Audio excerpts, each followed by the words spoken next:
Hey kids, it's time to get some SML podcast all up in that.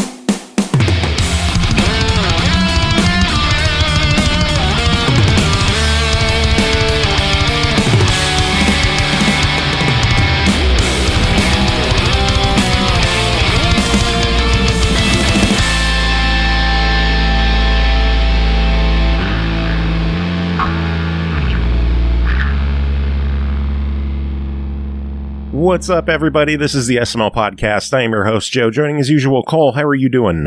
I didn't die. That is good. It's a plus. That is a plus. I was almost not here today. Okay, first let's get out of the way that Chris, Pernell, and Tim are here as well, and then we'll get to your story. Sweep that unimportant information under the rug. Yeah. PartyCast time. We got the PartyCast crew here. How's everyone doing? Doing okay. How are you doing? Yeah, it's another day. My withered husk still draws breath. As always. Chris, how are you? That line really gets people when they ask me at work. I work in a school and people just, fucking have automated hallway banter. I'll say hi to them and they'll say, good, how are you? They just didn't want to know. Yeah. Well, that's my response is always I didn't ask you how you were doing. It's very indignant. How dare you? How dare you tell me how you are when I didn't ask? You fool. Yeah. So, Cole, you almost weren't here. What the hell happened? Apparently the county or the state one decided to send in cleanup crews to get at least a little bit of the debris off of the road from the ice storm that was 3 months ago. Remember that? Damn! Just Talked now? about it on this show. Yeah. You want me to get to it? I thought you were about to say we had another ice storm unseasonably. You're like, no, they're just that fucking slow. Yeah, so they sent in some crews to clean up alongside the roads, and they sent this. Honestly, I don't know how they got this truck in this hauler in the first place. We have a super narrow road, and even more narrow than the road itself is that there's a bridge at the bottom of the hill that you come down a hill, it curves around the hill and goes down to get into where we are, right? Okay.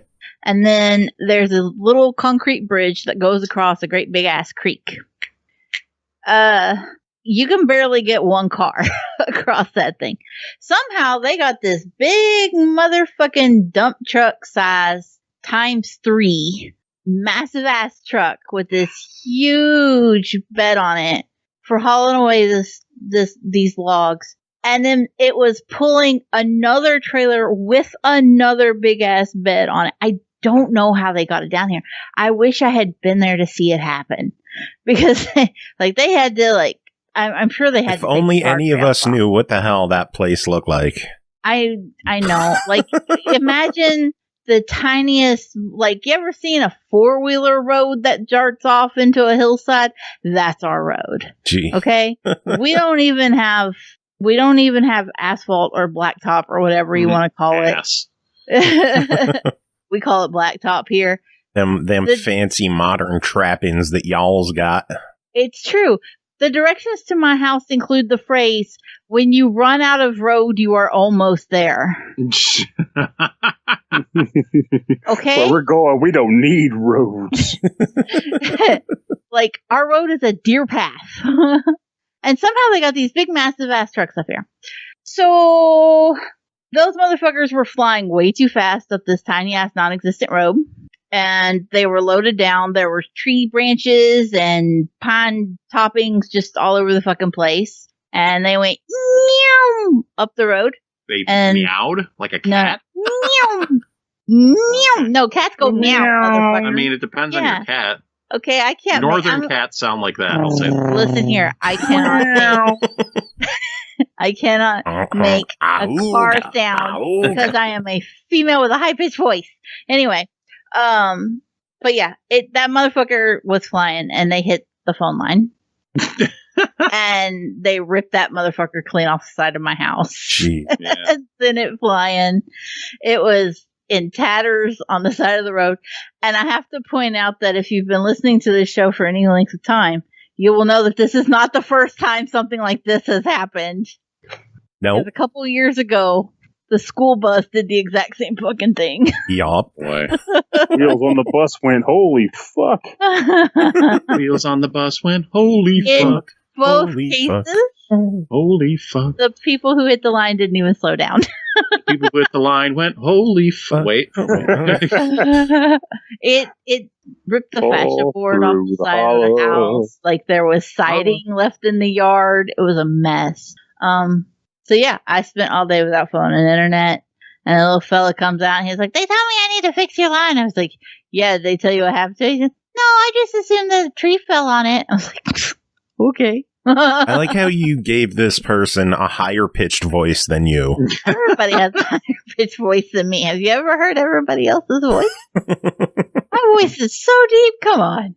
It is in my head. That's the funniest part. I'm about to say your voice is not deep. I know.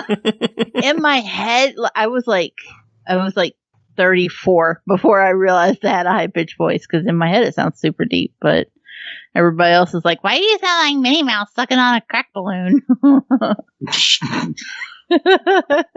Well, how was everyone else's day? No phone lines were ripped off my house. I guess that's good. That has happened before. Also, just because a truck tried to go down my street and it shouldn't have. It's too big. Too big. That was a long time ago, though. So my utilities are secure. Best I'm utility jelly. story I have is my mom was moving in a house. Your mom was moving in a house. Yeah, and they had the internet guy there setting up the phone line, and he was stretching the line across the road, and a truck came and yanked it right out of his hand. Oh my god. Stretching the line. Yeah. Caramello. I'm glad no one got hit by that wire, too. It was right in town. gosh. Yeah. Boy. So, anyone else have any stories today, or should we just get to reviews? I think this might be just for reviews for me. My stories are, I voted for. Oh my god, wait, Pernell doesn't want to go on a tangent? Who are you? And what have you done with Pernell? Have you even played these games? No, He's sick. The only thing I did was I voted for the school board chairman, despite not having any kids. So there you go. That's Get Pernell's involved in local government. Yeah, It's on the way, man. I'm not going to get into what. It's like No, I'm not going to get into what transpired at the Board of Education meeting that I had to work last night, but. No, I want to know. So you can't just say you know what? that. Follow me on Twitter, because I've been talking about it. Fabio, what the fuck, school board? Stop Twitter? listening to this podcast and go to Twitter. Stop listening. Conversation. You can do that whenever. Why do you listen to this show? What are you doing with your life? Go to Twitter, all of our individual Twitters, and read what we've been doing. Yes. Leave us alone. Leave us alone forever. Why are you stalking us? I'm just saying, I spent the good part of my morning rehashing the events of last night with people, so I've talked about it a lot today, though it wasn't recorded on a podcast. But And what is your Twitter so people could check it out? Oh, it's at Ecubizer. I mean, usually I get tagged in the posts when I do a review. It's the one that's like EKK. Yeah. Don't tag him this time. EIZOR, Ecubizer, which is coincidentally the name of my wrestling finishing move. Nice. So, yeah. What is your finishing move? What does it entail? It's like a Texas Cloverleaf, but the walls of Jericho. Oh, so it's like the Cloverleaf hold, but kneeling on his head. Yeah. Nice. It sucks for the person that's down there. I'm glad somebody understood what he was saying, because I thought we were being trolled. Yeah. I don't know. Him and I could just go on a wrestling tangent for 20 minutes and no one would know what we're talking about. In a couple weeks. Anyone who's playing video games should know what a finishing move is, though, just from games. Yeah, but Texas Clover. And Walls of Jericho, like Lion Tamer. Yeah. No one knows what that stuff Of is. course we know what the Walls of Jericho is. It's a historical element, right? Is it historical? Like they sang at it until it fell. Like that's mythology, right? Probably. I just made that shit up. Oh. That's all I remember about it, because I was just thinking of Jericho, the TV show, and then I was like, wasn't the whole problem that they didn't have enough walls or something like that? I don't even remember that show anymore. Where they're going, they don't need walls. Remember that show though? Like they now. canceled it and a bunch of people sent a bunch of shit and that What did started. they send? I forget what it was. I don't fucking. Was They didn't it nuts? send I want walls. to say it was nuts or something. I don't know. Nuts and gum together at last. Nuts and gum? What? Oh, that's a Simpsons joke. Oh, look at this guy saying weird things. That's what I do. Nut, it was nuts. That's They literally said my nuts. entire life. I didn't understand the wrestling reference, but the Simpsons reference I got right away. Nice. See, there we go. You guys have your wrestling chat, and Chris and I'll have our Simpsons chat, and Cole can Simpsons. have our holler chat. Simpsons seasons 3 through 9. Well, that works for me. I mean, I stopped at like 15, but I don't chat about more than like 10. An increasingly smaller window of I ability to still told understand myself- Simpsons references. Huh? I still keep saying one day I'm going to just sit down and brave the rest of the show and just see how it plays. Like, it can be like a freaking YouTube journey or some shit. Like, I'm going to watch the lost seasons. They're not really lost, but I didn't want to find them. So there you go. But now's the time. So you're just going to watch a TV show and Hey, you Wow. say that as if people aren't getting paid to open fucking boxes on the internet. very true. Very true. People do some ridiculously like either mundane or basic things to screaming audiences. Now I'm going to read the back of the box. Oh shit! Like we Oh my get God, it, he's we reading get the it. back of the box. I can't I would believe watch you review Simpsons episodes. But only if I'm you're in a thinking hot that's tub. actually a pretty common thing that people do is react. Like, Yeah, there's like a whole podcast for that. Yeah. compared to the fact that I spend a lot of time on YouTube watching people package shop orders. See? Yeah, like do watching you ever, like, somebody write 'em back? review a show. Huh? Like, do you ever end up like writing in after an episode? It's like, I really like the way you put the bubble wrap around that one glass container. It really No. made me feel things. No, I usually watch them so that I can get ideas for better ways to package my own stuff for the It made shop. me feel safe. Speaking of, if you want an SML shirt, you need to let Joe know. I was thinking about that actually. Still waiting too, on a about- design call. That segue. I know it. Dude, I spent all day without being able to access I anything. feel like you'll have better Fucking luck Joe, getting people Jesus. interested. Oh. I feel like you'll get better luck getting interest in the shirt if there's a design to show I'm people. working on it. Hey, Oh, no, of course. I'm just hey, you saying. wanna suffer you know, from that when FOMO? it comes no, to- then buy a shirt. But the thing is with it, is people think, oh, well, if you're making a design or something, just whip it up and it'll take you like, what, 15, 20 minutes? And it's like, no. I have arthritis for fucking starters. So No, I'm not I saying anything spent- like that. I'm just saying. I did that- 3 digital paintings this weekend, Oh, and each one of them took me 8 to 10 hours. Jeez.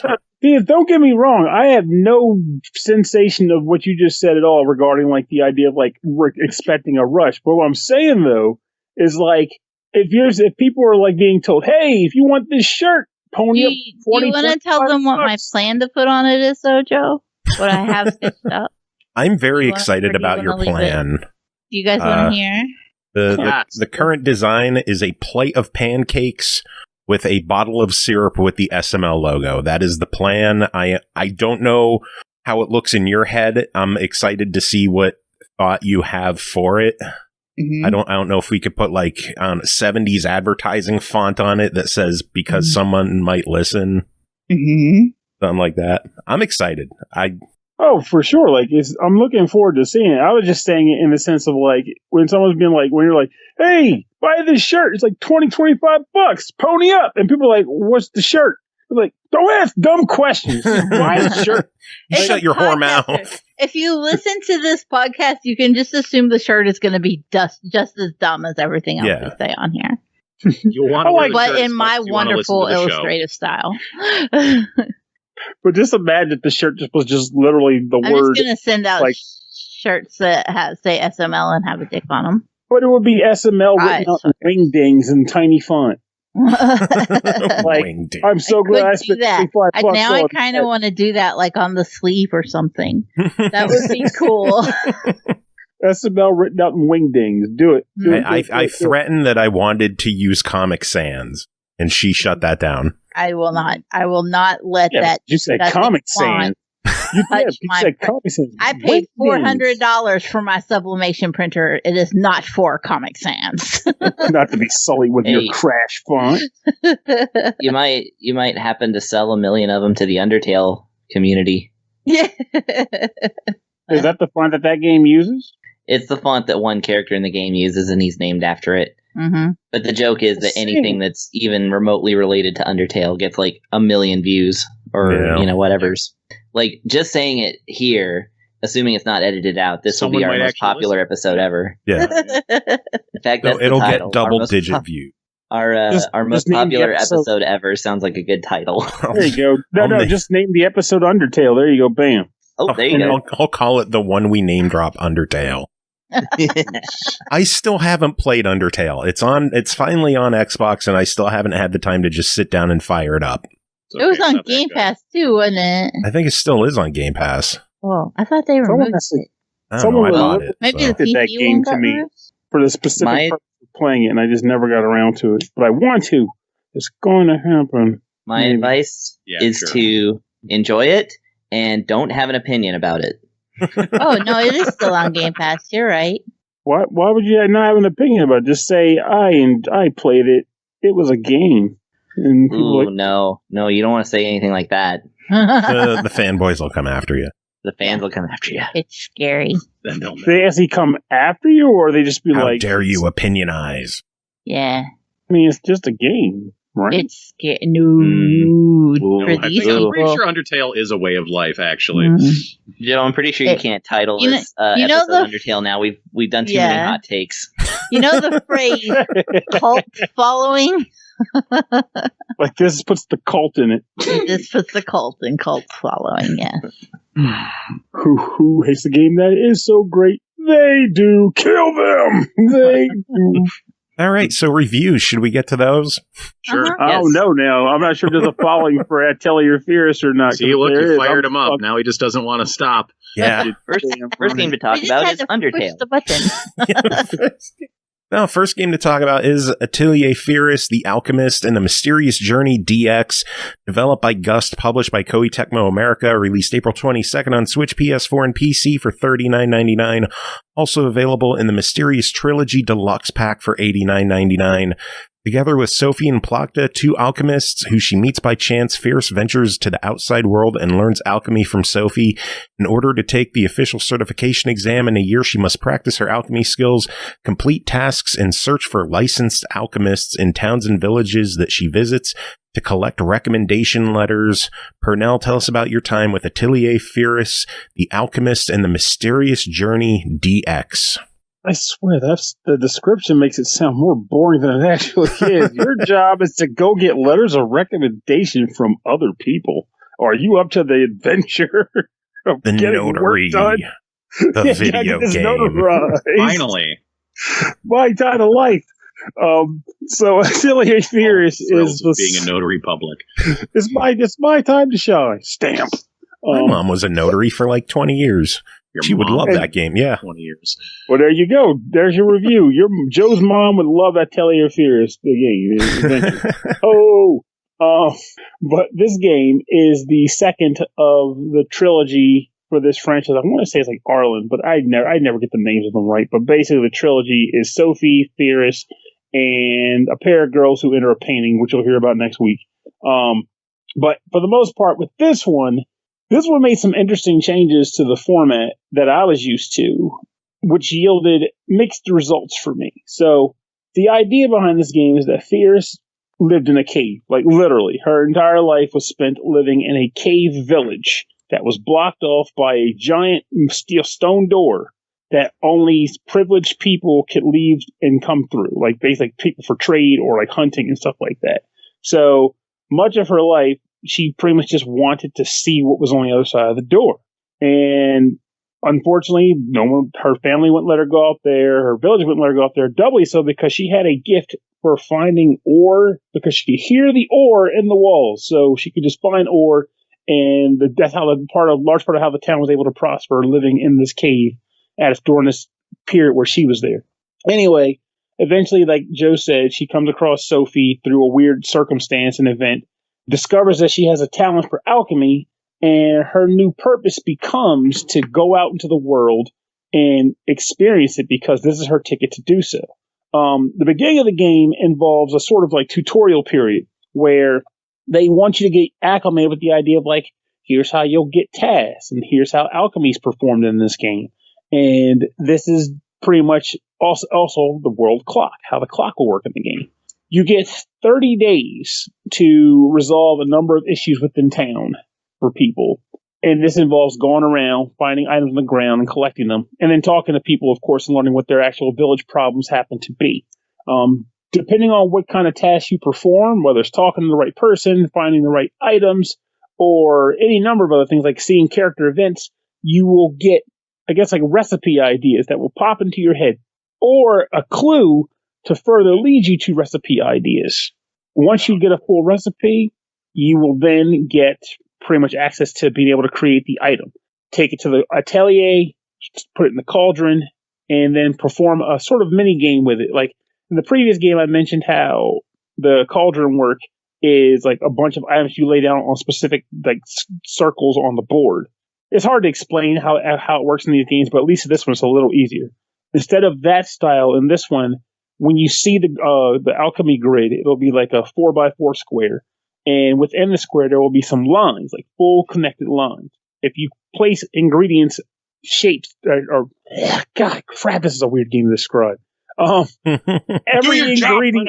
Hush your damn fuss, man. With descriptions of this game. You're goddamn right I am. Words. I don't do that anymore. I stopped the drugs, okay? I can't do that. This is sober Pernell giving a description. I'm not tripping balls anymore. So as far as how the ingredients are placed on this grid, every ingredient in game form is represented by like a tetramino. So, for example, a bucket of water might be a small L piece, right? You want to slot that L piece or whatever shape onto this grid. And if those pieces of it overlap the line and completely fill in the line, you'll activate a special property for the thing you're creating. So you might say have a bomb that has increased firepower or a herb that heals for more hit points than usual. So that coupled with a few other things like elemental properties on these ingredients, it gets a little hectic, but it eases you into it at least so you're not just kind of like tripping balls as you try to play. So essentially, you're doing these things to create these quick ingredients and items to give to the townspeople. And once you've done that, you're given the KO/OK to leave the village and explore for your own. But under a really annoying ass condition, you have 1 year to get your certification and pass the alchemy exam. Otherwise, you have to go back to town and get the bad ending because you'll never be allowed to leave again. So you're tasked with doing this. And the game does have a clock in the upper left corner that will tell you 342 days to go, 310 days to go, 275 days to go, and it ticks down. And that clock moves like a damn truck. It drives you freaking crazy. If you're the type of person who plays games and wants to do everything immediately, you're going to have a rough time with this. Guess what kind of person I am? That guy. So what ends up happening is you get exposed to one of my favorite changes of this game franchise, which is a massive open world to explore, complete with multiple towns, whereas in the old games you had one town that you stayed in and just kept going back to. And this one you get many towns to visit. Your Atelier is a portable one that you carry with you, and you can just set it up wherever there's a campfire that you come across. It's a large world to explore with cool monsters to fight. Always something new to discover. Like, oh, this is a new ingredient source, or hey, there's a monster I've never fought before. Or, here's a cool story event, or a quest I can fulfill. All these things you see, and the entire damn time, your brain is going to be on the fuck. This clock is still ticking, and again, it goes fast. Now, one positive to this clock is that it's not the end of the world in a sense. Like, so basically, if you complete the quest, the game doesn't stop. Like, you're able to go back after getting your certification exam and being confirmed to stay outside and fulfill all the stuff you want. Because there's a game after the exam. It's not like, well, this is post-game content. It's more game. It's just now you don't have this limitation anymore. But until you fulfill that goal, move your ass. Because the last thing you want is to think you have all the time in the world because you start with 361 in-game days, only to discover that you've run out of time when you really needed it. And the things that take place in this game that require you to drain time, of course, is walking, because whenever you walk places, that takes time. Fighting in battles, well, when you get into a battle, battles are fairly straightforward. You know, you have your attack, your skills. Sometimes you have passive abilities that can factor in based off of certain characters, like what they might have. But after any fight you get into, you lose LP, and LP is essentially your stamina. As your stamina goes down, you have you're less effective at collecting items when you do searches and things of that nature. And eventually, you're just ineffective at all, and you need to rest. Going back to the Atelier campfire to rest, which again takes up time. Harvesting and scavenging takes up time. Literally everything you do takes time in this game. So be smart about crap. Like, honestly, I spent a lot of my time trying to avoid monsters if I could, which is not like me at all, because I wanted to use all my time collecting goods to forge. And I was like, if the game isn't going to stomp me with terrible monsters that force me to fight, I'm going to just keep doing this. Worst case scenario, I get to a fight where I can't win, and then guess what? I'll use that time I backed up to grind. So there you go. Merry Christmas to me. But I know it might seem like I'm dumping on it in regards to how I describe it in that regard, but that would be far from the truth. It's just the fact that I'm one of those people who wasn't really big on the time calendar structure, whereas most Atelier games before Sophie pretty much function that way. They all had like clocks that you had to adhere to and fulfill, because their goal, I guess the developer's goal, is to kind of push you forward and make you not stand in place and just do everything per area and then move forward. Keep your ass moving. Keep your ass on the move and experience the narrative we set out for you, you know? But for the people who picked up the first game last week, what do they have for them in this one? Is it worth picking up the second one? Is it worth picking up this trilogy? What are your thoughts on the price tags here?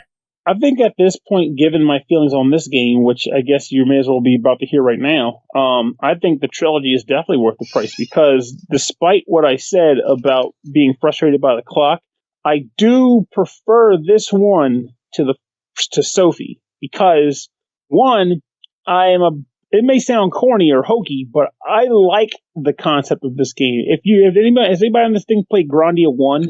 Yes.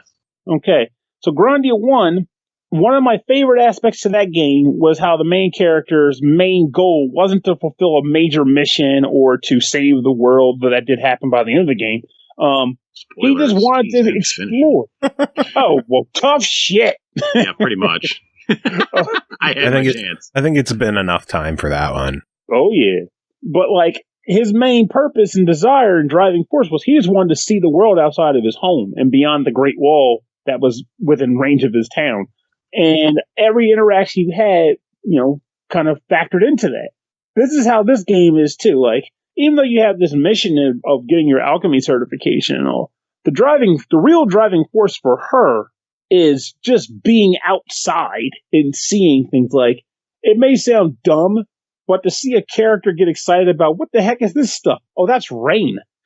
Like, it's a surprisingly endearing thing, like, in a world where everything's fucked and it's just like everything just feels mundane as shit. Like, well, yeah, I'm driving my car again, or I'm getting more groceries, typical junk. You have this character in the game who's like, cool, wind. I've always wanted to feel wind. Like wow. Like, I'm taking wind and rain for fucking granted. This kid hasn't had access to it in 16 years, and she's freaking out over it. Like, maybe I should go dance in the rain at some point. Think of the people like Chris. You rarely see snow. How crazy was it when it was all snowy and icy and shit down there? Didn't you dance in the streets? I thought you danced in the streets. I didn't. I feel like you would have danced in the streets until you ran out of heat. Like, I don't know how I feel about that. No, we pretty much immediately sought shelter because, dancing in the street's okay if there's, like, heat to get back to. Yeah, because that was a bad scene for a lot of folks. Like, besides quick tangent, but, like, there were a number of people who actually did do the dancing in the street and then came into their houses to no heat And unfortunately for a few of those people, the consequences were grave. So you made the right call, sir, to get some damn shelter. Yeah. And, I see freezes occasionally. And, of course, I've lived in at least one other state before, so... Seems like it happened to be Arizona. Massachusetts. So you dealt with both ends of the spectrum. Yeah. Just don't stop raining. We had a heat wave when it was 88 degrees outside. We don't know how the fuck to handle this here. But that's Firis in a nutshell. She deals with heat waves. Oh, I should mention that too. Speaking of the weather, during her exploration, she does come across like changing weather conditions too, which factors into like what she can find in the field, whether it be monsters or resources or what have you. So even that's like another element or another pin in the awesome open world puzzle. Like, yeah, it's not crazy dense with like humans just like going about their business or whatever. But then again, it's a Gust game. They're not bursting at the seams with technological flair in their titles. They're just making a fun game. Yeah. And I think they succeeded with that here. So, well, we'll talk about one more game in the coming weeks. I don't know if it'll be next week or the week after. We'll figure that out. So we'll hold off on an absolute final verdict on the trilogy. But for $40 on this one, is it worth picking up by itself, or do you think it's worth waiting for the trilogy and hearing the whole story? I feel like at this point it's worth the trilogy even without reviewing the third game, only because if both games are 40 by themselves, and I like the first one, and spoiler, I like this one too, that means you'd pay an extra $10 for a third game in a trilogy. So in that regard, I think it's a solid bite on the whole trilogy. And if the third game ends up sucking, well, you got we'll find out. Coming soon. All right, well, next game to talk about is called Nongunz Doppelgänger Edition, developed by Brainwash Gang and Kittehface Software, published by Digterai, released May 6 on Xbox One, Switch, PS4, and PC for $14.99. Nongunz is a nihilistic action platformer roguelike, obscure in both gameplay and theme. It's a riddle that demands sacrifice. Battle grotesque creatures, kill quickly to maintain your combo meter, and rescue worshippers to become part of your idle army to buy upgrades. Tim, tell us about your time with Nongunz Doppelgänger Edition. Interesting. All right, yeah, Nongunz is a side-scrolling roguelike deal where you're this little skeletal-looking dude who explores these somewhat... It's like like you're not going like room to room to room in like a linear fashion. Like there's doors that lead out of different rooms, and there's like a little map in your upper right. So you're kind of like navigating a maze, almost like a 2D maze. And so what I like about this game, let's start there. I think the art looks really cool. I do really enjoy the art in this game. It has this nice kind of like pretty... It's really detailed, but there's not a lot of color in it. Most of the game is just straight black and white. So it's got that Mad World color like a little bit vibe and to it. And there's splashes of like a dull orange, I guess I'll describe it as. So yeah, but the drawing of the lines on everything looks really good, like really detailed, especially kind of like, so it's a roguelike. It kind of automatically generates a lot of its environs, but the ones that like kind of like your hub area, your static areas, and a lot of the monster designs look really, really cool. I guess I'll say, like, yeah, there's a lot of gross stuff going on as you're navigating through here. There's like giant I don't know if they're gigantic or you're really small, I guess, in fairness. There's like gigantic fingers crawling around and legs hopping about and skulls and other weird looking things. It's a fucking weird game. It's a really weird looking game, and it kind of trades on its weirdness to be like, hey, come explore this, come check. Like it said, it is intentionally very obscure with what it's doing. It reminded me Binding of Isaac, where you pick up items and the game like doesn't tell you what they do. The menus make no goddamn sense. Like, I was just trying to find the fucking options to turn off vibration on the controller because it was just vibrating way too much. And I generally don't like a lot of vibration when I'm playing things on the Switch anyways, because just the whole thing is going ham in my hands. And it was unnecessarily difficult to find that. Like, I get the theme you're going for, but maybe when it comes to like the settings of your game, just be like a little bit more clear. But you do what you do, and you did what you did. You know what you did. Kind of my problem is I just really didn't like playing it, which is a big one. We'll say I was off-put pretty quickly in the tutorial. So the game, you start out with like a handgun, like kind of a ridiculous, oversized hand. Not too ridiculous. It seems like a little large, but it's just so you can kind of tell what weapon you're holding. You start off with a handgun, and you can shoot. You can shoot, which is up in the trigger. But then you also have 4 different movements options that are mapped to different buttons. So it's like, okay, jump. There's a jump and a slide and a roll and a dash. And immediately, like, as I went through those, I'm like, I'm just gonna not use those all. I'm just gonna stick to like maybe dash. Maybe that sounds good. I'm just gonna stick to one of them. I had to use the slide a lot to shoot upwards. Yes. It just feels like that could have been consolidated for an ease of use.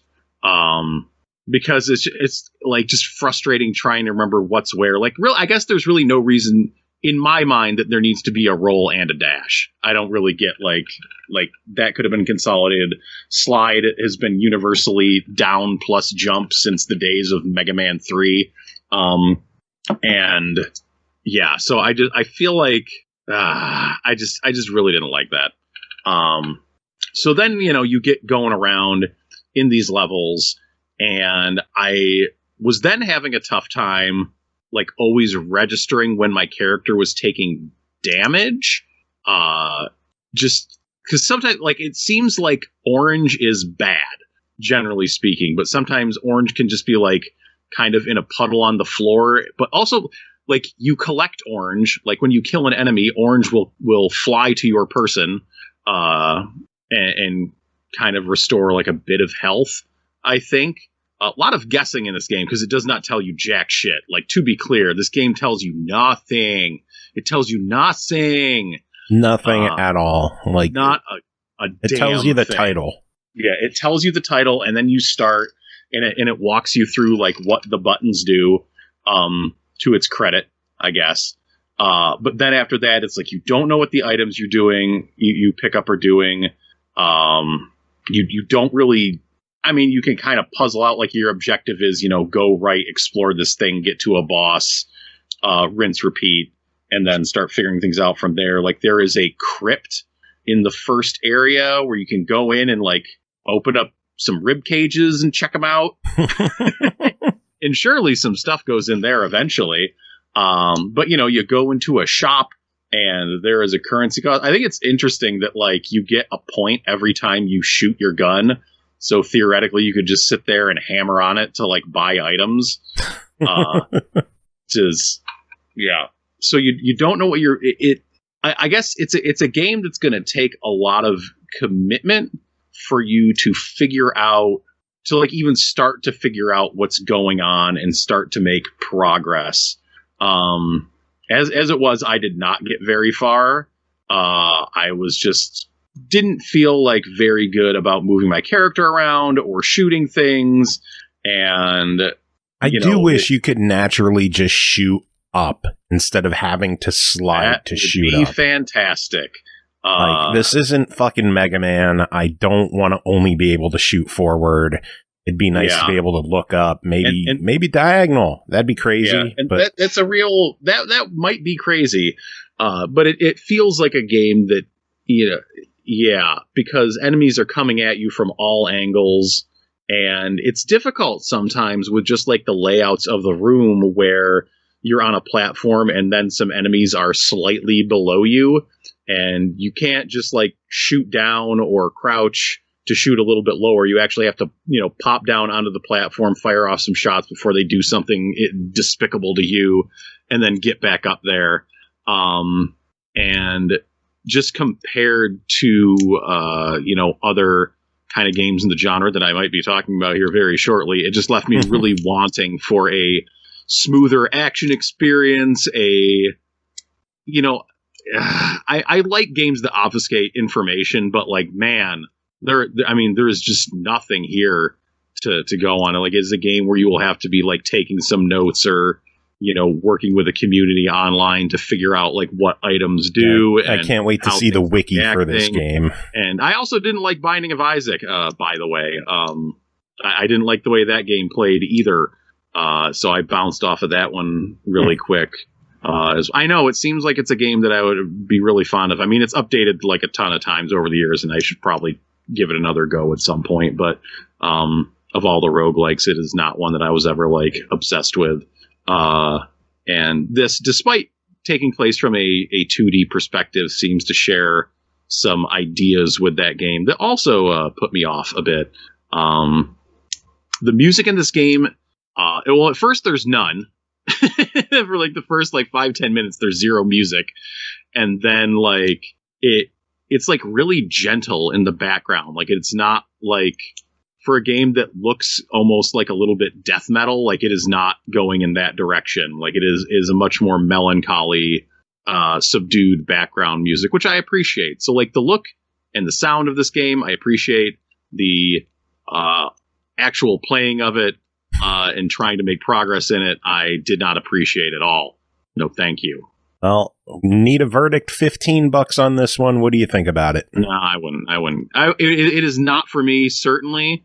Maybe if you're really looking for something to bang your head against, like I suspect there's a level of depth here that some people could get really into, but just like the way that it plays was a just total non-starter for me. Yeah, I can agree with you on that. I wish it just told you more. A little bit more, maybe. A little more, and then let me shoot up, because goddamn, those enemies come flying from everywhere. Yeah, and like the little mosquito guys. My god, it's a tough one. Like, the first time I got to a boss and like it was a thing that was spewing out mosquitoes, and I'm just kind of like going through doing my pattern, doing all right, and then I like noticed that the boss's life bar had gone fucking nowhere, and I was like, oh dear. Oh no. And I'd been fighting it for like a few minutes. I'm just like, oh no. Oh my god. Oh, man. Well, you got one other game to talk about. That is called Rising Hell, developed by Tahoe Games and Toge. Excuse me, Rising Heck. There might be children listening. Oh, fuck. Sorry. Fuck you. Developed by Tahoe Games and Toge Productions. Published by Chorus Worldwide. Released May 18th on PS4, 19th on Steam, 20th on Switch, 21st on Xbox for $9.99. Rising Heck is a vertical action roguelite in which you wage a one-man war against the ghoulish gatekeepers of Heck. Fight upwards towards freedom using the unique Heck break attack to battle beastly bosses and resurrect your Lord Lucifer from his unearthly cage. Tim, tell us about your time with Rising Hell. Whoa! Oh, jeez. I had to call it Rising, keep calling it Rising Heck. I can't be having my child say naughty words. He knows all the naughty words. Teach him well. Rising Heck. This is a roguelike I like more than the previous one, but not as much as some others. So the deal with Rising Hell, is it is a vertical based action roguelike game. So for those of you that were big fans of like the first few levels of Kid Icarus, this is or you wanted Downwell but going up, this might be a game that you're interested in, because I wonder if it has Tate mode on the Switch. That would be cool. Probably not, but where you can switch the thing vertically. I don't see it listed on the page, so I'm not too sure. Probably not.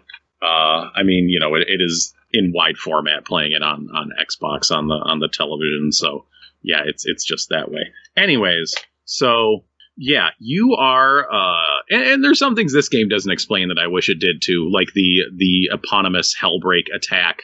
I wasn't sure what that was for a bit, but I figured it out.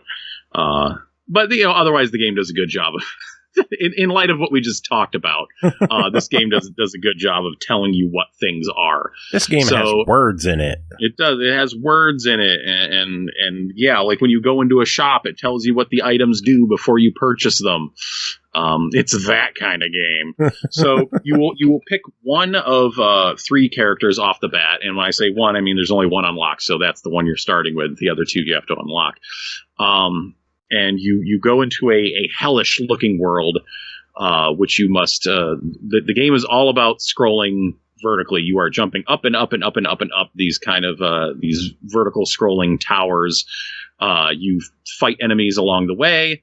You collect currency. You purchase items. You fight bosses. That jazz. So basically, like the game is separated into different biomes, and each biome is broken down into different sections. So what'll happen is you'll get to the end of the very first area, and then you'll have, in most cases, you'll have 2 choices from where you can go from there. And it'll say the name of the area, so you will know what what stage you're getting into and what lies beyond said door. I think the rooms themselves are set and not randomly generated, though the order in which they may be presented to you, and you won't necessarily see all of them or have to clear all of them to get through a particular section. Because you only play through 5 sections before you move on to the next biome, and there's more subsections to that. So that's where you can make decisions about how you are. One of the places you can make decisions about where you're progressing forward.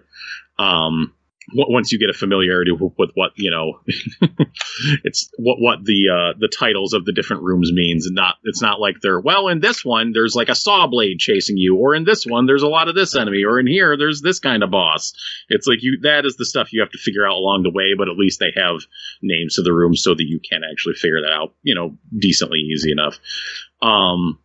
So as you ascend, you collect currency to buy items. The items that you can buy in shops are all passive upgrades, and it's all stuff like, if you're below this amount of health, then enemies have a higher chance of dropping health orbs, or do more damage in this situation, or your power-ups will last longer. There's also power-ups that certain enemies will drop, and those are just limited use, and you can't really switch off them. But they have things where it's here is a laser that will bounce off things, or here is a something that makes your heck break attack bigger and stronger, or your character will do this spinning attack sort of deal. Actually, that I should say that does vary depending on the characters, because the characters are very different. The first character you get is melee focused, and the second one is ranged focused, so they are just complete polar opposites. A weird thing about the first character you get is he kind of has a 3-hit combo, but the timing between the hits, the time for your combo to reset, the reset time on the combo is very long. If you tap the first hit of the combo and then you wait 3 seconds and then you hit the button again, it will still be the second hit of the combo, which is, I'm going to say, not a great feature, because that threw me off a lot early on. It the window, I think the reset is something like 5 seconds. It's really long. So it'd be an instance where I'm expecting the first move of the combo to come out on an enemy, and it would be this uppercut move that finishes the combo and hits in a completely different, with a completely different hitbox. So that is something I wouldn't have done, but it's not, totally insurmountable. It's just kind of, it hurts the feel of that particular character. Yeah. I should say.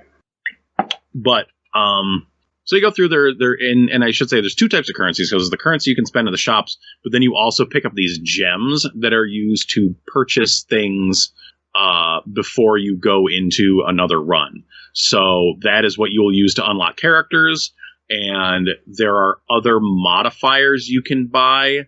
They don't really seem to take the shape of like, oh, this will make the game easier for you flatly. It's more of, well, this modifier will do this at the expense of this.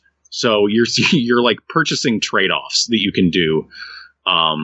So it's not like a straight thing that you can, grind out currency to make the game easier and then you'll make it to the end. You kind of have to get good, which you will.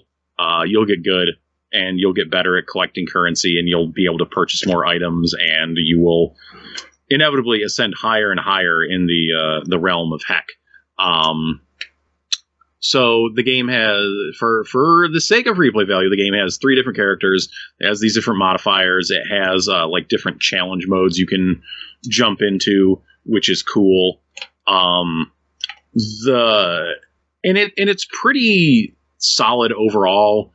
I didn't find like the moment to moment like action gameplay is pretty decent. I think what it really needed was something a little more like, because the only upgrades you find in a run are the choices you're making in a shop as to what like passive bonuses to purchase. And I didn't really feel like they're not like hugely meaningful, and they don't they don't change the way like you're building. It could slightly change the way you build your character for the run, but not in, like it's you're not going to be sitting there like, oh man, I had this like awesome build going on that was totally different from this other build that I had in a previous run.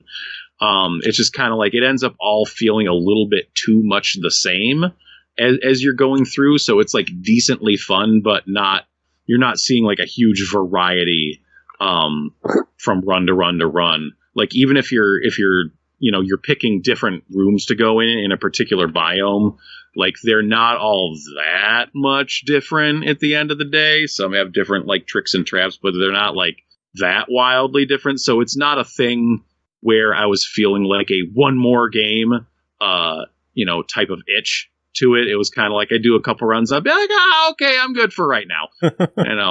Exactly like that. Yeah, I'm okay for right now, and that's what I sound like when I'm in the house and not using my podcast voice. I just sit down and I'd be like, okay, but it's not necessarily a bad thing to just want to be able to like, okay, before I play, sit down and invest hours into something else. I'm going to sit down, I'm going to play like a run or two of this, and it's going to take me like, 15 minutes and, maybe make a little bit of progress, maybe unlock a few things and then, go on with it. I think the art is, again, very good, very heckish. The music is a little hit or miss for me. Like, it feels like in some levels, like, all I'm hearing is kind of like the lead guitar, and like I wish I was getting a bit more depth to the music, I guess might be the best way to describe it. Like, it didn't sound very like heavy. It was just kind of like, I get what they were going for a little bit, but it didn't, I don't know. I didn't love it. Didn't scratch the itch. Yeah, it didn't really scratch the itch. So yeah, it's a pretty solid roguelike type game with a kind of a neat hook of like, okay, it's all about the vertical scrolling, though as far as like as far as roguelikes that involve spending a lot of time in the air with your character, I think I enjoyed playing the bit I played of Scourgebringer a bit more, which is on Game Pass still, I think. But that Game Pass. So damn that still came up. Man, we don't mention that as early in the episode as we used to. I feel like they used to be like within the first like 2 minutes. Like, we're gonna start losing our payouts from Xbox. I mean, we talked about Undertale being on Game that's Pass. right. Somebody did mention it was on Game Pass. Yeah. Okay, good. We did get it out of the way in the intro. Otherwise, we'd all be turned into automatons. So yeah, like, it's a pretty solid action roguelike deal. Not the best, but certainly not the worst. It's a decently fun thing. Well, $10 on it, $8.99 if you pre-order, which you still have a week to do so. So, what do you think of this one? I'm gonna say try it. There is a demo you can download and try. So there you go. Try it. Literally, just try it, and then if you're like, "Oh man, this tickles my pickle. This scratches my itch. I feel a hook sinking into my soft, supple flesh." Then it could be a game for you to buy. Yeah, that's not like a terrible price for it either. I don't think so. Yeah, I might officially give it a try. Again, it's a pretty crowded market in the roguelike space these days. So you never know what you'll really get into. $10, I think I'll give it a go. It's not that expensive and it looks cool. So I think you sold me on it. Oh, okay. Well, yeah. All right. Congrats. Well, that is it for you, Tim. Welcome for the sale, Rising Heck. Yeah. It is, man. I sleep. I worked like freaking 16 hours yesterday. It sucked. Go to Alchemist or to learn more about why he worked 16 hours and it sucked. Yeah, check me out on @Ecubizer on Twitter. Just wait for the tweets about this episode. Yeah, because Joe asked me if I was gonna be on the show like somewhere in the middle of the day yesterday. I was like, yeah, sure, why wouldn't I be? And then when I got home, I'm like, I want to go to sleep.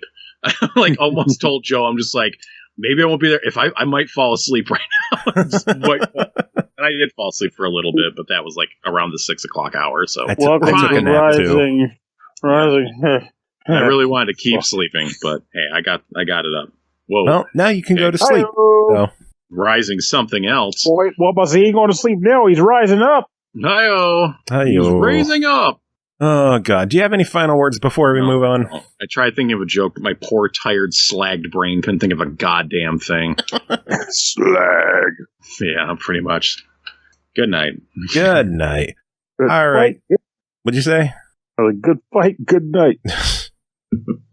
Oh, man. All right. Next game to talk about is Retro Machina, developed by Orbit Studio, published by Super.com, released May 12th on Xbox One, Switch, PS4, and PC for $19.99. Retro Machina is a single-player action and exploration game set in a retro-futuristic universe. Experience the journey of a little robot as they solve intricate puzzles and begin unraveling the mysteries of a world long forgotten. Cole, tell us about your time with Retro Machina.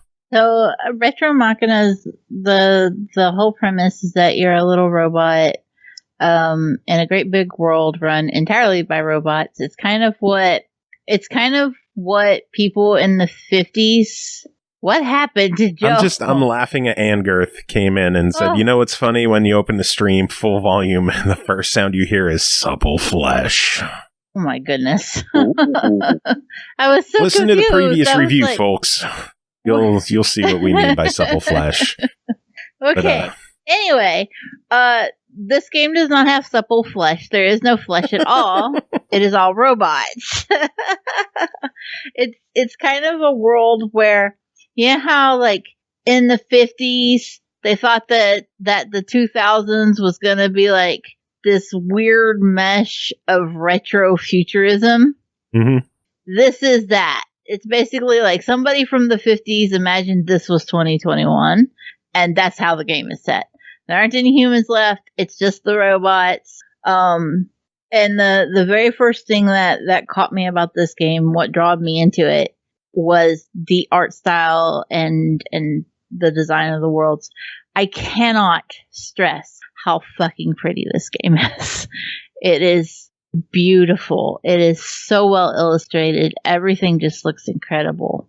Even just screenshots of the game are gorgeous. It just stands out. There's I think 5 different biomes in all. I did not get through all of them.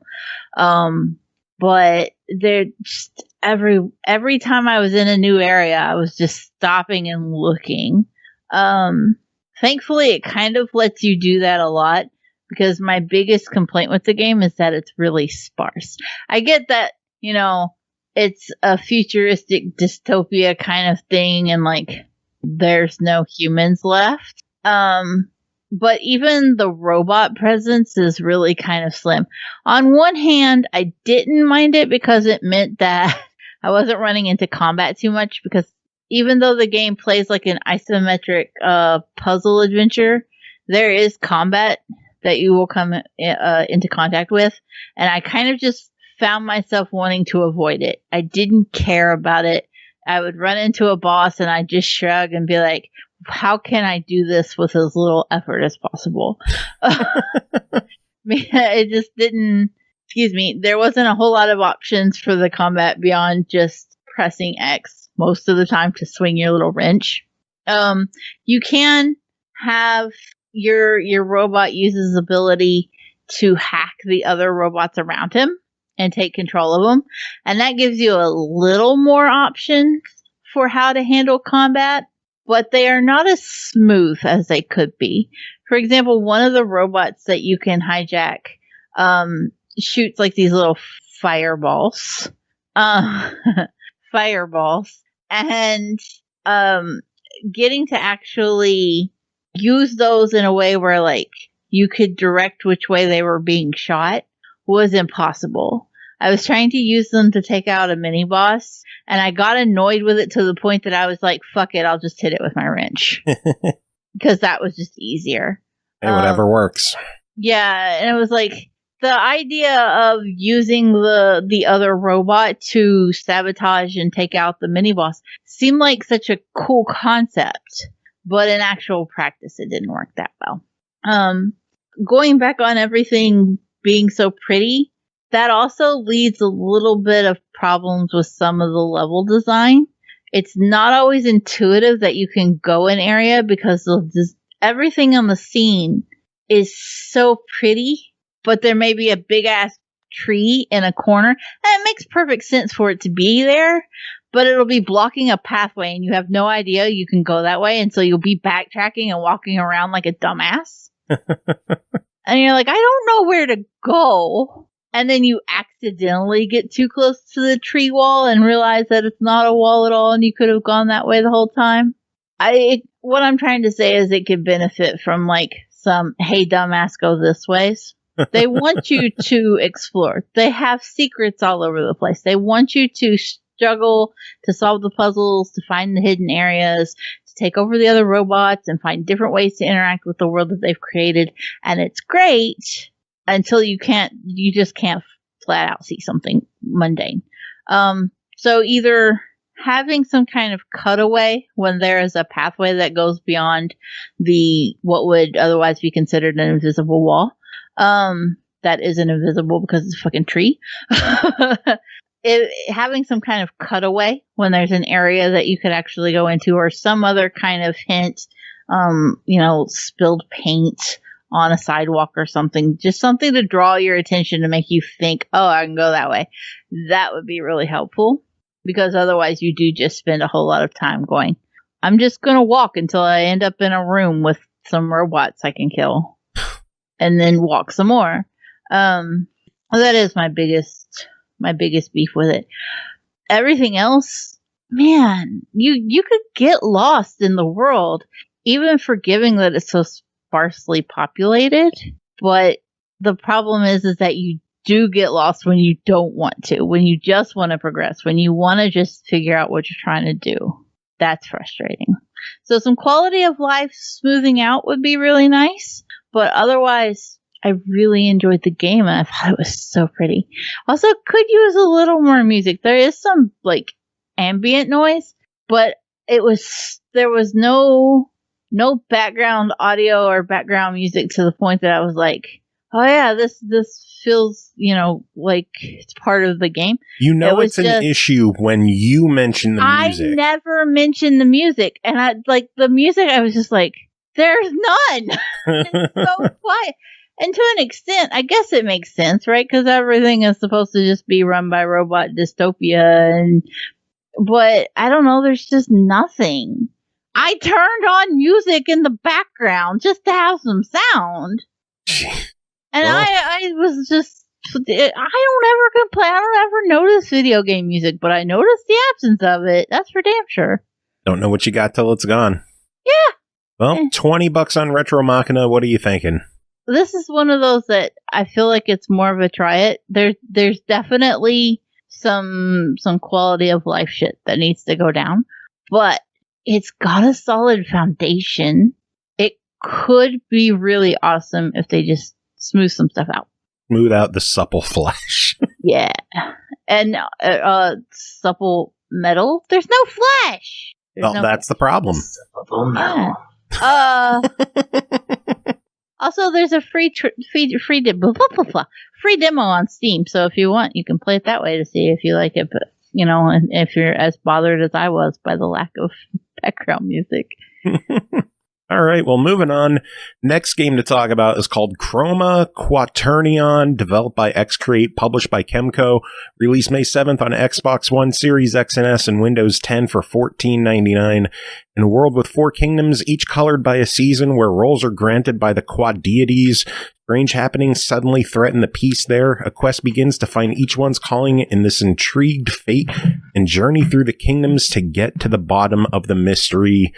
Chris, tell us about your time with Chroma Quaternion. Yeah, I didn't know how to pronounce it either, so... Yeah, that's for KEMCO, that's a tough title. Yeah, which is funny because, Alright, so, this is I think this is maybe review number 200 that I've done of KEMCO and EXE-CREATE. Pretty That's sure. because I did 5 of them and noped out after that. Well, and then I got a computer that could run games, so... And that's... Anyway. So yeah, I've been around the block with this developer a few times. And so in order to start any review of a KEMCO game, I have to specify that there's a few different developers, co-developers, that KEMCO works with. This one's EXE-CREATE. The other one that I actually have all of the titles that they've done. I don't have all the EXE-CREATE games. I'm actually missing a couple. Probably those 5 that Cole did. But the other one is Hit Point. And Hit Point, I always get more excited about those because they're pretty interesting, and I really like a lot of the things that they do in those games, that as opposed to most other JRPGs that are in the more budget range, plus, different than the EXE-CREATE games. And I noticed that this EXE-CREATE game actually seems to have drawn some inspiration from the Hit Point camp. So it's got a few little features, including a very esoteric title that yet still actually makes sense in the context of the game, because it's... what is the title of this game? Chroma Quaternion.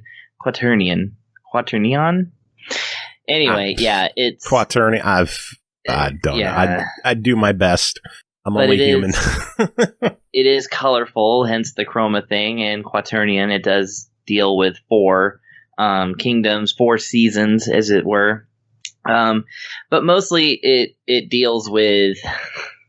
And I'm actually going to quote myself here because I had back in April. Hang on, I lost it. I lost the tab. Back in April, I was tagged to this game getting announced as it came out, and without even looking at it,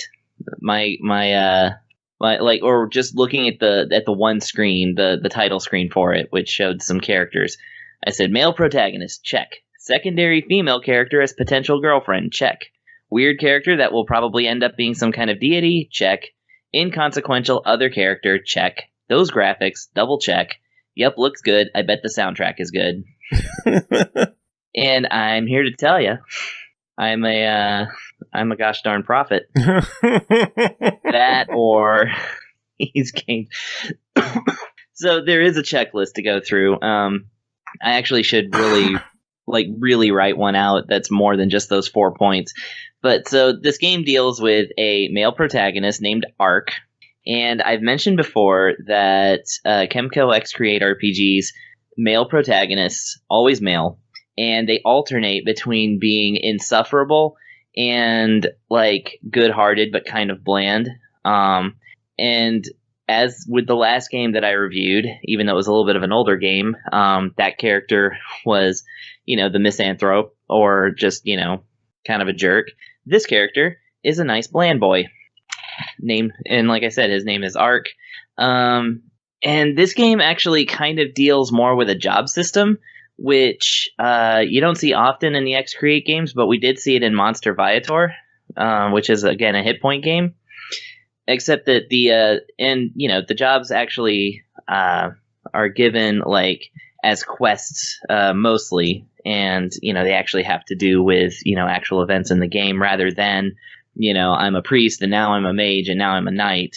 It's more like now I'm a dark knight, now I'm a fisherman, now I'm a sandstorm enthusiast. It's like weird random things like that, but they're like specifically what you need in the story at that point. And so that covers that. And then there's Iara, who is a princess, which is not the first time that a princess has been the secondary female character. She is, obviously potentially a love interest. She also is just straight up copied and pasted from another character who's like a princess who's kind of clueless, It's kind of a cliche, I guess. But like, and usually like the secondary female character will have like one quirk, and hers is that like she kind of acts dumb, but then like the really dumb thing that she says turns out to be the true thing. Like an example is that like some characters bump into them and then immediately proceed to scam them, like, oh, I got injured, but I'll let you go for like 1,000,000 GP or whatever. And she's like, oh, these two must be actors who are like actually,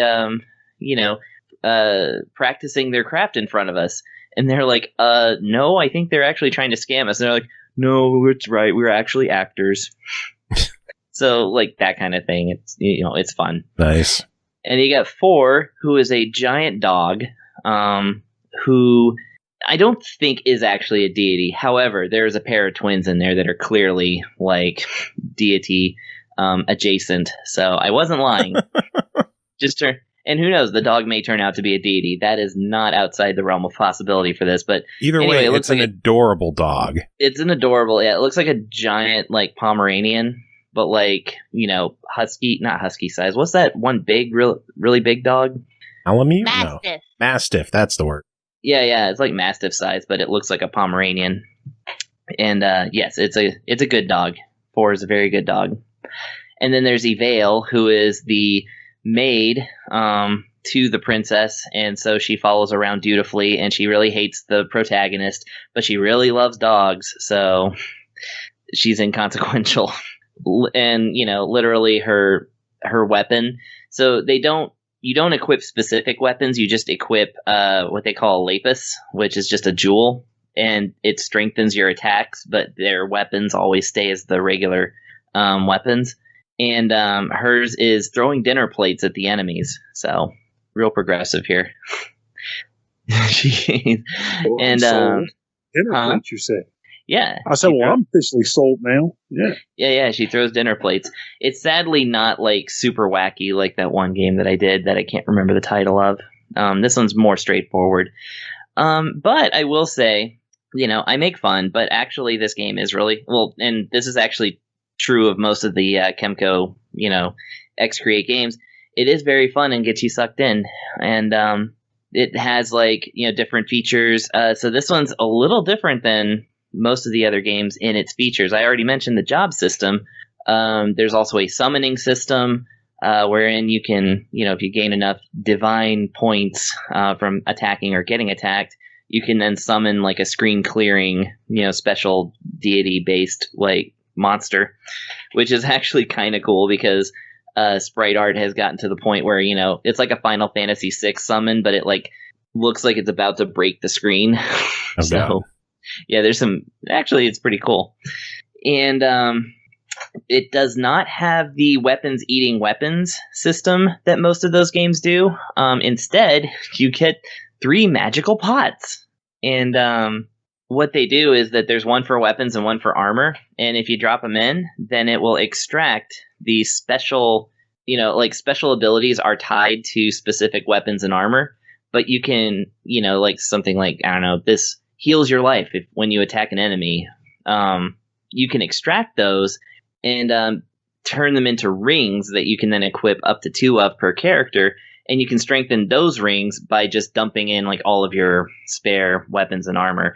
It doesn't take up much of your time. It's just a an item disposal system that, helps you out. So you actually do end up needing money and spending money on like really powerful items, or playing one of the not mini games, but like the gambling system stuff. So normally these games contain like a lottery, and this one's no different. It's the exact same lottery as you're used to. There's special stones you get at the end of battles or in treasure chests or whatever that you can gamble away for a chance at getting a really powerful item, or you can actually roll a roulette 3 times every calendar day. So it actually gives you a kind of a freebie, or 3 freebies every day. So that's actually kind of cool. And of course, you can choose to spend those items on specific, or those jewels on specific items if you want. But unlike the other games, I actually found myself going to the weapons and armor shops and actually purchasing items. Usually that's immediately redundant in like any of these games. So I like that they're kind of keeping the balance there. And apart from that, it's fun to play. The storyline is actually interesting, but it does play into that usual cliche kind of when you load this game up, you know exactly who made it, and you can even see where it falls in the line of games that have come out. It's on the newer side, that's for sure. Well, it's only $15, so what do you think of this one? Well, like with all of them, I give it a buy it. If you're a person who just loves JRPGs, especially older ones, and you don't mind that it's kind of like a 7 out of 10 sort of experience, it at least is consistent and will, they always satisfy. And when you play enough of them like I do, you just start to laugh at like the things that you see every time. Like the first dungeon always has a sequence where the protagonist explains to the I don't know what the secondary character, what the official word is for that, but explains to the secondary character how to jump down from a ledge. That's happened in either 4 or 5 of the games I've reviewed so far. Yeah, I know what you mean. That's in this one too. I've played enough of the KEMCO games to know exactly what you're talking about. Yeah. Now, I will say, if you have gotten fatigued from the old systems and like the meta stuff that kind of keeps you from playing the actual game, this one's refreshingly more focused on the actual game. So this is different enough that I think even folks who might be tired of the old formula will maybe get a kick out of this one. Cool. Sounds good. Yeah. All right, keeping with the theme, next game to talk about has a more pronounceable title, Rise Eterna, developed by Makee, published by Forever Entertainment, released May 13th on the Switch for $19.99. Take on an adventurous journey, meet a whole range of unique characters, and immerse yourself in an engaging storyline. Recruit up to 14 characters, each with their unique abilities, and defeat your worst nightmare in epic fights. Unveil a dark and mature story focused on the relationship between 2 lost souls, trying to discover the meaning of their life, fighting side by side. Pernell, tell us about your time with Rise Eterna. Unique. Review. Done.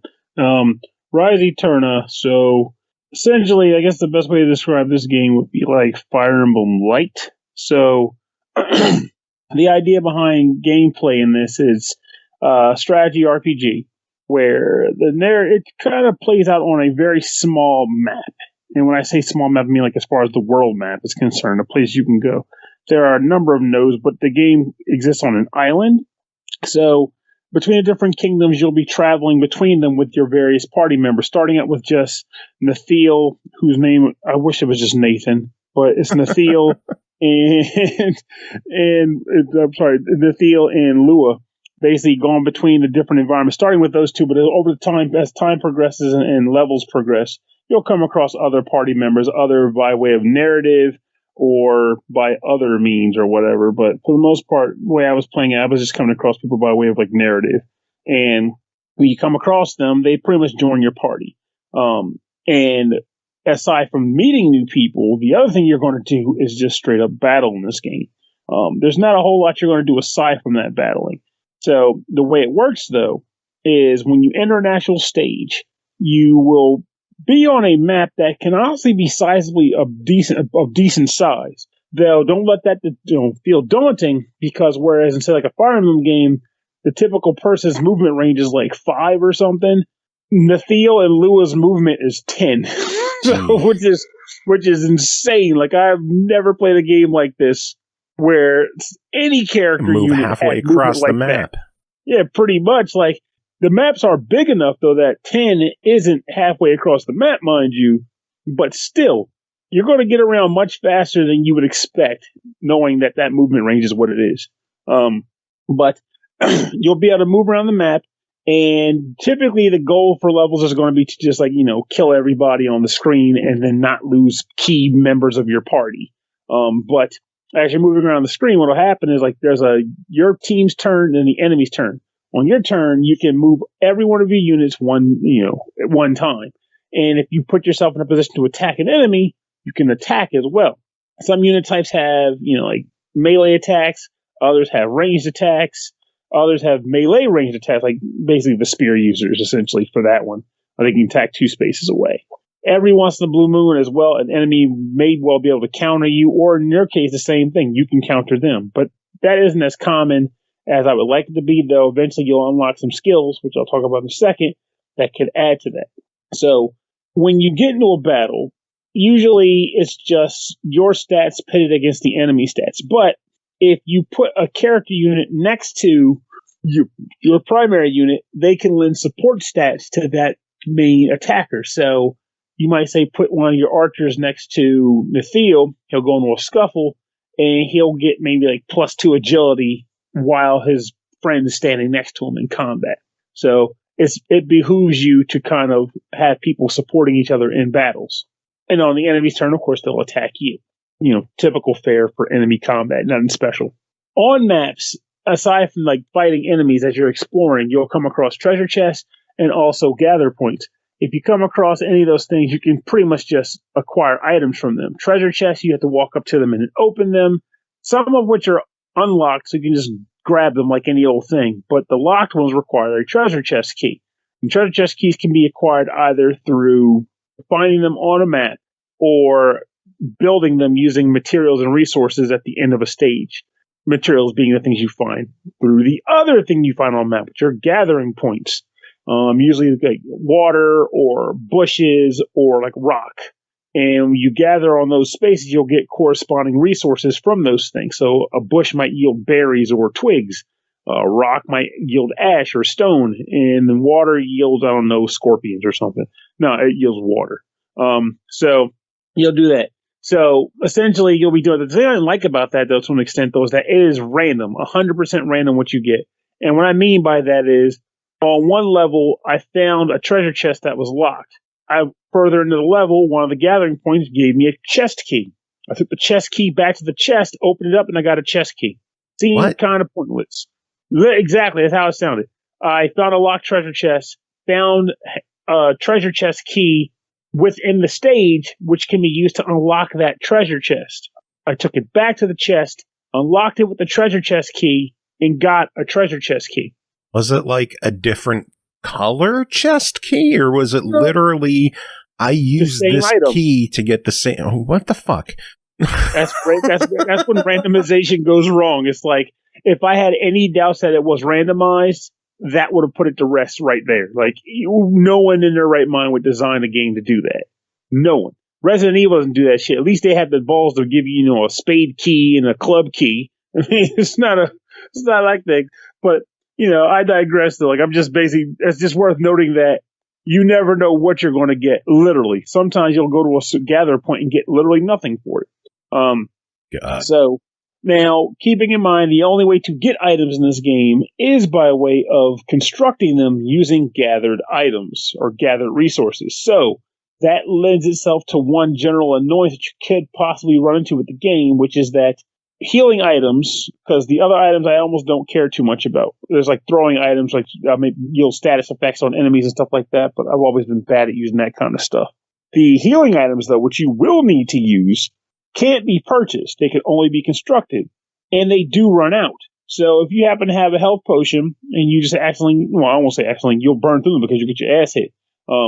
If you run out of healing potions and you didn't happen to grab enough resources to make new ones during your journeys, you'll have to go back to old stages and play through them to get more resources. Now, that can be annoying because characters don't get experience points in this game, so the grind in this game is literally to get resources. There are no level ups. So there's a trade-off to it. Like, it's not as annoying as balls in some respects, but there's benefits to this too.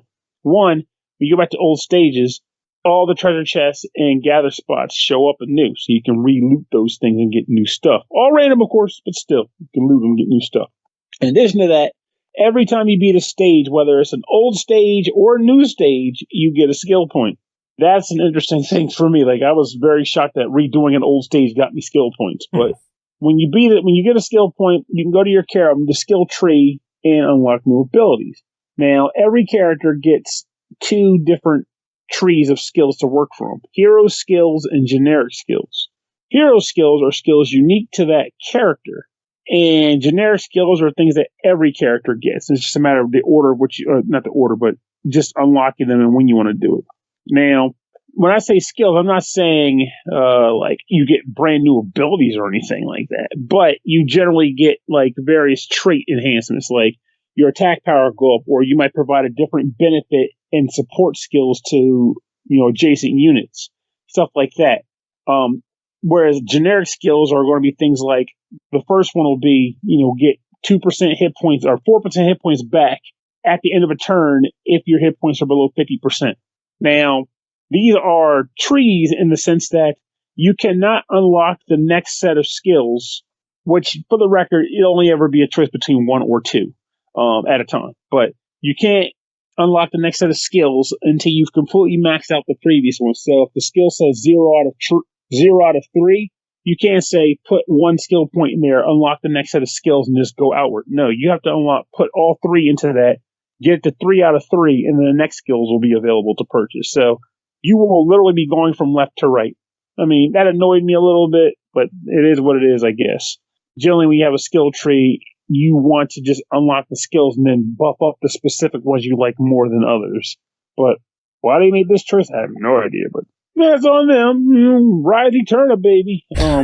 So, and basically, that's really, the last thing, too, I meant to mention. And aside from the craftable items that you can occasionally find gems lying around on the ground or in treasure chests. Gems are essentially the equipable of this game, because you can't get armor, you can't get shields or weapons or whatever. So I guess one positive when compared to Fire Emblem, at least, is that you don't have to worry about your weapon running out of durability and breaking on you. So there you go, guys. I gave you one. But the gems in this game, the way they work, they're your stat augmenters, essentially. So, for example, you might come across a gem that's called the Flawed Sapphire of Defense, spelled with a C. When you pick that up and equip it to your character, they'll lose 1 attack point and they'll gain 1 defense point. And they go up in quality as you find better ones. So you might find a flawed gem or a good gem. The good gem, for example, will give you a decent stat bump. Like this one, the good Topaz of Agility gives you 6 agility with no detriment. So you'll find these gems, you can equip them on your characters. Each character can equip up to 7 gems. Some of the slots are unlocked by default, and others you have to unlock by way of that skill tree I mentioned before. If you find a gem you don't want to use, you can always, deconstruct it for a resource. What that resource will be, hell if I know. It's random. Shark. But at least it's a way to get rid of gems you don't want. Since there's no stores, it's not like you can sell them or anything. And that's generally the game. So it's funny in that sense that my main gripes with the game are that what I mentioned earlier about how items work, because if you don't have the right items together to build what you want or need, like a chest key, door key, or potion, those are the primaries. Everything else is just like stat buffs and crap like that. But if you don't have the means to do that, you're going to have to go back to old stages and like resource farm just to get the stuff you need to build the items you want. That's an annoying thing to me. The other annoying thing to me is the music, in that the music is like, that battle music is the same every single stage. Yeah, I can hear it in my head right now. It starts out sounding okay and never becomes bad, but you know how it goes when your music doesn't have you have no variety in your music, it just gets old. You know? Like, you'll end up turning it down eventually because you'll get tired of hearing it. You could have put at least one more stage track in the game, guys. Come on. But so you got those two things. And aside from that, though, I was okay with playing around with it. Like, I did find myself wanting to play more of it. It wasn't like I sat there, I was like, I'm tired, I'm done. This game's stupid. No, it works. The character units have decent mobility, so you'll make decent progress moving across the field. Your archer has decent range right from the start, almost broken range, really. It's like 5 range of attack for an archer. So you'll be able to do things with your party members, too.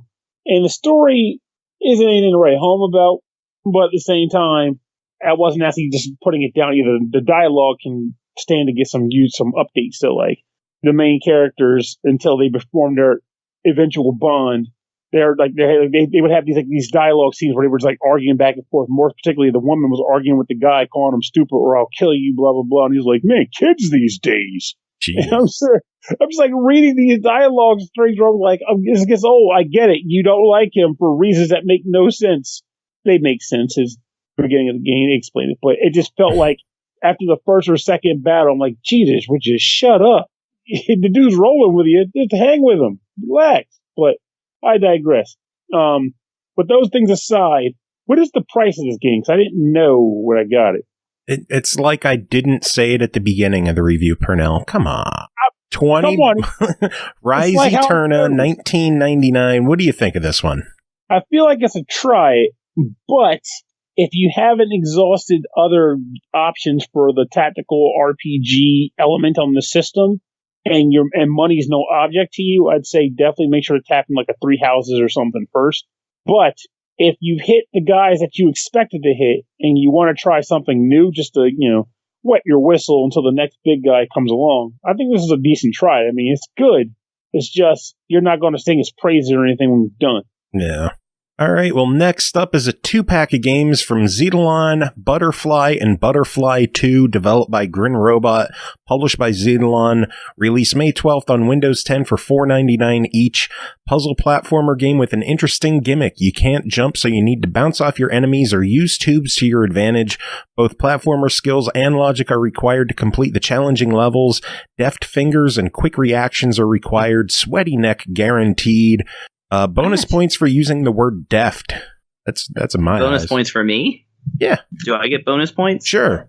Okay, well, Butterfly and Butterfly 2 are some very deft games. See, I can, like Joshua Goodpasser, I can just use a word on command. Yes. That's a unique skill. Uniquely deft. Yes. Well, Butterfly is a unique game that offers you an experience full of worms, flowers, and bees, and more. I can't do it. All right. So basically, what these are is you play as a caterpillar who's trying to become a butterfly, and yes, you cannot jump. It's a one-screen kind of puzzle platformer. It's one of those where you basically, like, there's flowers that you have to gather in every stage, and as soon as you gather the last flower, the stage is over, and you get your 100 points until stage 10, where you get your full 1,000. So there's your gamer score review. And basically, yes. So platforms might be above you, or if you get down to like one area, you won't be able to get back up unless you bounce on enemy heads. And in the first game, that is mostly bees. This caterpillar is very. I'm not sure how many lives of bees are worth one butterfly, but man, you sure kill a lot of bees in this game. I actually felt kind of bad. Bee murder. I'm gonna load up Bee Simulator or something like that. Aggressive. BEE aggressive. Anyways, but yeah, like that's basically it. I mean, it's got things like on top of the bees, you've got like some stages will have pipe works. The pipes are very suspiciously Mario-like, and of course, if you go into them, that can get you up to an upper part of the level. But it's basically, you start, there's no timer or anything. So as soon as you start the stage, you just look around and you're like, okay, how am I going to get all these? Okay, this, and this. And then you plan it out and then, try to execute. Controls are nice and sharp. I like that. They're very deft. because you're going to have to do a lot of, like, especially in the later stages. Yes, I did play past stage 10. You do have to, like, do some very controlled bounces, you know, off of, like, those bees and stuff, like, and, you know, you kind of have to know where their hitbox is, because there's some jumps that you kind of have to, like, go off the side of the bee, but if it's, like, just one pixel too short, then, you know, you get killed, and then you have to start the stage over again, which is fine, because that's, you know, they're very short stages, so that's not a big problem. And, you know, that's really, besides the directional pad, like, the only other button is hitting the, it reads my, like, I use a PlayStation controller, but it reads it as an Xbox controller, and so I'm not exactly sure what button. I think it's Y. Y is on the top, right? Yeah. Okay, that button resets the level. That's all the controls there are. So, it looks pretty nice. Like, it's unpolished for sure. Like, it does look like somebody, you know, could have whipped it up in, like, Mario Paint or something. But it does its job, and it is fun, and I do like playing it. Well, the games are $4.99 each. There are 2 of them releasing on Windows 10. The first game is also available on Xbox One as well. What are your thoughts on this Butterfly series? I think it's good. The second game, I actually didn't even go into. It adds in, like, different things like question blocks and exclamation point blocks and different kinds of enemies. Like, the second game is much more fleshed out than the first game. Not sure how much more deft it is, but and it has the same 100 points per stage gamer score thing. But actually, you know, I kind of like going back to the first one. Like, the simplistic nature of it kind of drew me in. But the second game is more complex. Honestly, I like them both. And they use the exact same assets, so it's an identical game apart from a few of the extra things that are in it. I'd say that they are worth it. But, you know, especially if you're hunting those gamer scores. Yeah. But you know, like, I wouldn't go in expecting, like, you know, top tier, like, you know, quality or anything like that. But they're fun and they're clever, and that's all I wanted out of them. So I like them. Sometimes that's all you need. That's what I like with these games from Xitilon. They're cheap, they're quick, they're easy, they're fun to pick up and play. They're efficient. They're deft games. So deft. All right, one final game to talk about tonight is called Number 1 Anagrams, developed and published by Eclipse Games. It's releasing May 14th on the Switch for $3.99. Will also be 25% off for the first 10 days, so you could get it for $2.99. Do you enjoy crosswords or word games? Uncover hidden words, connect the letters, interpret the clues, improve your vocabulary, try your memory, challenge yourself, and test your English skills. Everyone check this one out. Cole, how about you start? I get to start? Yep. There are 200 levels in this game. And the premise is basically just, here's some letters, make as many words as you can. There is a crossword on the right side. And basically, if you fill in all the words on the crossword, then you're done with the level, right? Yep. And you just get points if you can guess shit that's not on the crossword. You get points for it, but your goal is to fill in the crossword. Number 1 and I were playing, and we were so proud of ourselves. We were, like, blowing through the initial first 20 or so levels. We were like, this is so ridiculous. I'm beating these levels in, like, 10, 15 seconds. And she goes, we should see how many there are. And I said, yeah, we should. And that's when we discovered there were 200. We went all the way to the end, and I go, oh, they're unlocked. You can just play them in any order you want. And she goes, we should try the hardest one. And I was like, sure, because we're beating them in 15 seconds. What the fuck do we care? Right? We load up the hardest one. 57 minutes later. Oh. We beat it. 57. Sinister. I was traumatized and immediately went back to level 8. Yep, there is a story mode with 200 crosswords, as you said. There are also random infinite crosswords that you can do, and a daily anagram where there's a new one every day. Yeah, I did the daily one, and it actually took quite a while. I really, I like how it's story mode, but it's just, here's a stack of levels, and it's just called Chapter 1.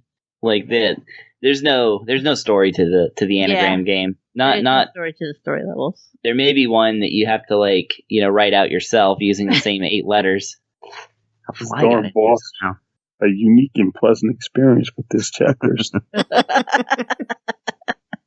Yeah, it's a pretty straightforward, simple idea of a game. It's not hard to explain. Once you get into it, you know what you're doing. There's a lot of content here. It's like a Paugi game, but with color. No puns. Yeah, no puns. Except that which you write yourself. Which I was doing. I was making so many shitty puns, and number one was like, I'm not going to help you anymore if you keep doing this. And I was like, no, please don't leave me alone with the Switch. I don't know how to turn it off. So there's an idea for Eclipse. Put a terrible pun after you complete every stage like the team at Lightwood Games does with Paugi releases. Did everybody play with the controller or the touchscreen?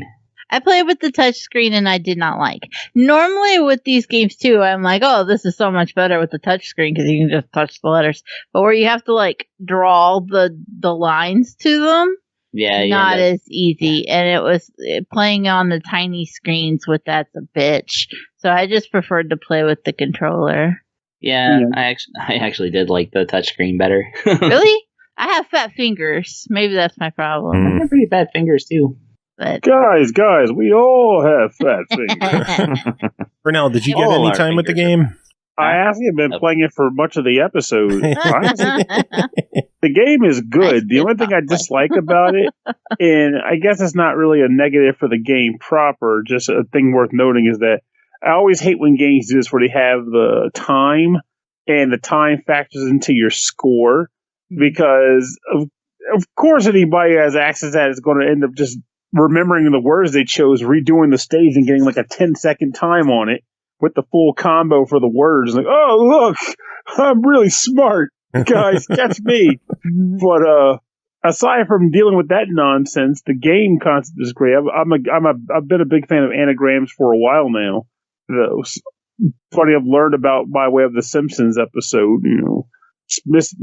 take the letters and mix them up and spell something new. Shit. I don't know. But I mean, from a game perspective, it's nifty, and it's a good way to kind of just relax and kill some time, because you're not going to beat all these levels for a long time. And if you do beat them that quickly, why the fuck are you playing this and not in Mensa? Because this game is not easy at all. It builds up, and then once it hits that point, you're like, whoa, shit, I got my money's worth. I like these things, and I'm losing. So there you go. All right. The funny part is the level that I had the hardest time on was the one where the main word was couches. Just seeing all the C's and nothing else, and I was like, I don't know what to do with these letters. And I spent forever on couches. Proud of you. Yeah. Magnificent, nothing. Got it immediately. Couches, don't know what you're talking about. What's a couch? Yeah, I'm like that too. Certain letters I can arrange all day, but then you throw in something that I'm not used to, and I just can't do anything. What the fuck words have 2 C's? Why does this exist? The same way with Scrabble. That's actually the worst thing that does happen when you finally get the words. How did I not get that word? I know words. I've seen that word. I just said that word 2 minutes ago. And yet it just eludes you. Well, $4. What do you people think of it? I thought it was great. I give it a buy it. Yeah, it's real good. Yub tie. Yub is not a word. You lose your score. Any feedback for Eclipse Games? Because I know they're listening. They're an awesome team. Big thanks to Eclipse for sending the codes over for us to check out. Any feedback for them? The only thing I can think of right off the top of my head is just that using the controller, even though I thought it was better than using the touch, it was not always as responsive as it could have been.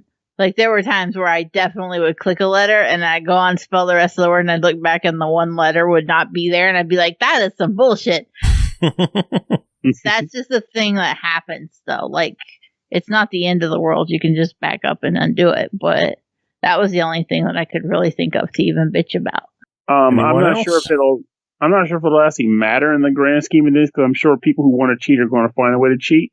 But maybe have a way to save for future games, like save your first time completion, and that stays in there for good. And then any subsequent one, that'll become like a new one. Like, your first time doing it, it took you this long. Well, on a revisit, you beat it at this date and time, and here's the score you got for it.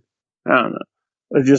I'm that guy where I'm always trying to find ways to, like, make it so it's impossible to cheat. And I say this as a guy that knows if I'm ashamed of my score, I'm going to cheat to get a better one in there.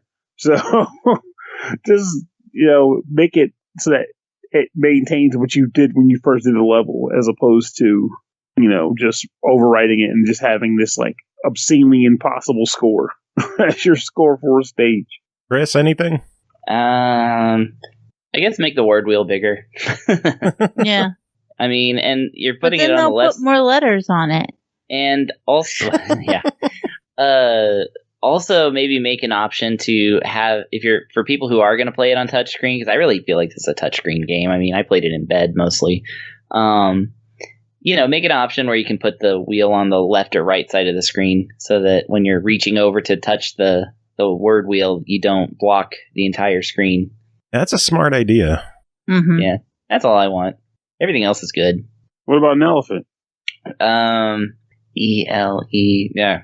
Can't do an elephant, sorry. That's not enough slots. Shoot. Y'all are crazy. That is it for this episode. Made it through another one. Thanks to all y'all for being here and hanging out and keeping us company. Anyone have any final words? Jeremy's iron. What? Chris got it.